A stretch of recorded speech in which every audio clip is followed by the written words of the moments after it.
Rencontré Alexandre André, c'est un des avocats qui a lancé cette procédure.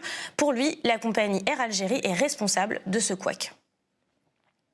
Ces personnes, on les a autorisées à embarquer sur un vol et c'était des billets couplés. C'est-à-dire qu'à l'aéroport de Londres, on leur donnait non seulement le billet pour embarquer à destination de Paris, mais également le billet de Paris vers Alger. Ça relève de l'obligation donc de la compagnie aérienne en question.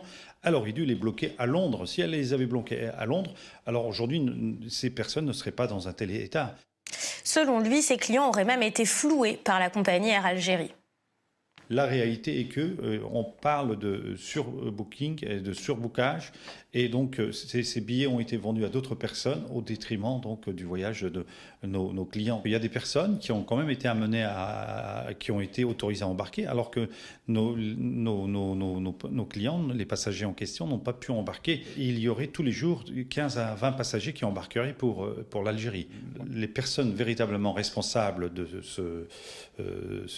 cette catastrophe, on va dire humanitaire, hein, même si le mot est fort, c'est la compagnie aérienne Air Algérie avec les autorités algériennes. Nous demandons aux autorités algériennes de faire tout le nécessaire afin que ces personnes puissent rentrer chez elles.